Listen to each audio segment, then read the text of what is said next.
Everyone is speaking out about this, is following yet another loss to the Angels in devastating fashion for the second straight game, the Jays' fourth loss in a row. Fans are starting to get fed up, and there's starting to become rumors, reports dropping surrounding the future of both Ross Atkins and John Schneider. We're going to break down exactly what those are and discuss what it means going forward, as well as multiple other Jays updates ahead of tonight's game against the Angels. So stay tuned for all that in this episode. But before we get into it, if you're a part of the percentage who aren't subscribed to the channel, this is the place to be for daily Jays content. Obviously, the Jays are in a very bad spot right now. I said rock bottom yesterday. They're probably lower than rock bottom today after yesterday's, walk-off loss. But unfortunate reality is, baseball, they play again today, but there's been a lot of rumors going around about, John Schneider and his future with the team, as well as Ross Atkins. I want to dive into them, but let's start with the fact that the Jays are in a very, very bad spot right now. And you can see it here, and we're going to dive into John Schneider's comments, all these different things. We can start with one of the comments from John Schneider because it, flows well into what we're going to be talking about here. This is a crappy stretch. Guys are feeling it, but we're in a position to win every game. Hoff is such a big part of what we're doing this year. It happens to closers. It sucks when it happens back to back. Tough couple outings, but he's been lights out for us. And obviously he's referring to Jeff Hoffman in the game against the Angels 2 nights ago. He gave up a few home runs, but Jimmy Garcia had already choked the game and blown the save. And then Jimmy Garcia Jeff Hoffman yesterday gave up a walk-off, double to Jorge Soler for the loss. But this is, I don't know if you can say, the Jays are in every game. And that's, if there's one positive to take away from it, it's that they're in every game. The problem is, you shouldn't even be in half of the games they've been playing. They should be up by a lot of runs. We saw it yesterday. They had a chance to blow the game open. They failed to do it. They let the Angels claw back. Losing to the Angels while up 4-1 in the 7th or 8th inning is unacceptable. The team is absolutely terrible, but I guess the Jays are also terrible now at this point, and I don't think you can take the position to win every game stance very far, considering the fact that you're, playing against one of the worst teams in baseball. We'd lost 8 or 9 in a row coming into this series.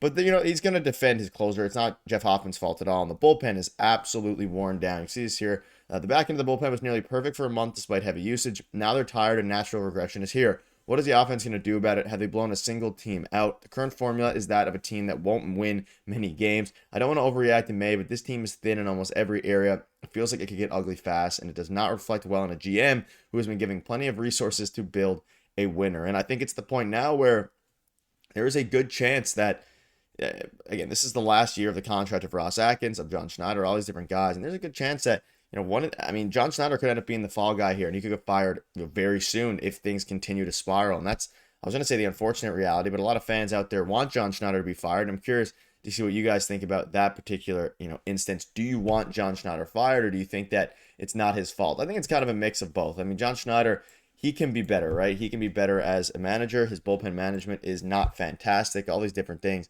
But in the same vein, Ross Atkins, he's been given the money, he's been given the resources to build a, winning team. And unfortunately, the reality is he hasn't been winning games with the teams that he's been producing, right? He's been absolutely, he's been not a great, he's made good moves, but the fortunate reality is he hasn't made enough moves to make this team, competitive. And it's very unfortunate. José Berríos spoke out and he said, we obviously don't want to be in this position. Losing games like that, but that's baseball. Tomorrow is another opportunity. We need to stay together like a team, keep believing, and just keep trying every day. And obviously, Berríos was under contract, one of the few. He had a pretty good outing, 6 innings, 2 runs, 5 walks, 9 strikeouts. And one of the moves that fans were upset about was John Schneider putting José Berríos back in for the top of the 7th. He gave up a home run to the leadoff guy in that inning, and then, of course, he was pulled.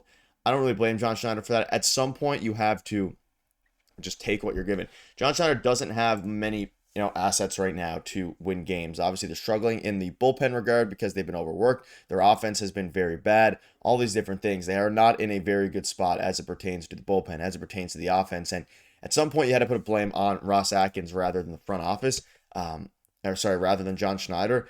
But I also don't think John Schneider is doing a great job. And you can see here, we've been operating with 3 round wheels and 1 square wheel. It's not quite there yet, and when it gets there, you forget about this. Right now, you want to try and get the hell out of here. Go to bed, wake up, and start it all over.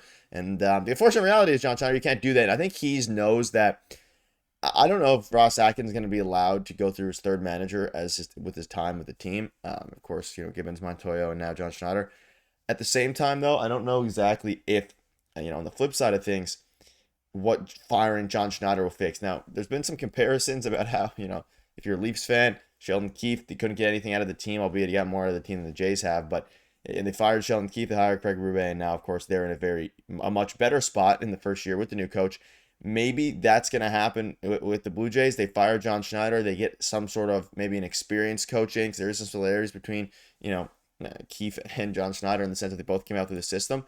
So it's going to be interesting to see how they go about that there. To be quite honest, I wouldn't hate if they fire John Schneider and get a new manager. At this point, they're 4 games below 500. They're plummeting down the standings. I think John Schneider knows he's probably on thin ice, but at the same time, Ross Atkins is on thin ice as well, and that makes things very interesting. And it also makes things a little bit concerning in the sense of if they don't figure it out very fast, they're going to be in a very, tough spot come literally next month. And that's the unfortunate reality of the Jays baseball right now. You look at the standings, again, they're now 4th in the AL East. They are 16-20. You have the Yankees 21-16. You have the Red Sox. This is the worst AL East we've seen in a very long time. And the Jays have the fifth highest payroll in baseball. And when you have that paired with the lack of success, someone's going to get fired very, very soon. And you can pin it on John Schneider for bullpen management. I don't think his bullpen management is good. I also don't think he has a lot of assets to run through. I don't think it's John Schneider's fault necessarily. He's probably going to end up being the fall guy, and I think he's starting to, realize that. The AL East has 3 of the 5 worst teams in the American League by winning percentage this year. Only the White Sox and Angels are below the Rays, Blue Jays, and Orioles, and that is an absurd stat because obviously the AL East has been good for a very long time. Has been one of the best. And the Yankees, they made a bunch of additions. They're atop the AL East. The Red Sox are struggling. The Rays are struggling. The Orioles are horrible. The Jays are horrible. This would have been the year for them to be able to win the AL East by playing decent baseball. And we saw for a bit there when they were 12-8. Are they going to be able to keep this up? And then since then, they're 4-12 since their 12-8 start, which is absolutely terrible. It is really, really bad, and it's an unfortunate reality here is that the Jays are in a tough spot. Now, do you ultimately think that someone's going to get fired? You can see here, this is just one tweet. There's tons of fan outrage about John Schneider. Will John Schneider be the first manager to be fired this year? He's inherited the 5th highest payroll in baseball. I don't think this is necessarily fair to John Schneider. Yes, it's the 5th highest payroll. Ross Atkins has done a pretty bad job at doing it. Let's look back at the the opening day roster here, or not the opening day roster, but similar to it, where you had Will Wagner in there, and this is what this is the payroll that they inherited. Of course, they sent Will Wagner down, and they sent Alan Roden down. Now they were hoping on big seasons from Wagner and Roden, and we know in the offseason Alan Roden was highly touted by Ross Atkins. He said he was the guy who can go out and actually make an impact. He wasn't able to do that. Well, Wagner wasn't able to do that. And now, you had Tyler Heineman, you had Miles Straw going masterclass runs for a little bit. Now that that's over, this team is in a very unfortunate spot. And hopefully, obviously now this isn't fully updated. You have Alan Roden gone, Will Wagner gone. You have some other guys coming in, including Class A, who had a pretty unfortunate error. But the bullpen is worn down. The team's in a rough spot. And over the last 4 games, the Jays' bullpen is the worst in baseball. So you need to figure it out, and it's going to be a very interesting scenario to see who gets fired very, very soon here. But that'll wrap it up. Let me know what your thoughts are. Cheers.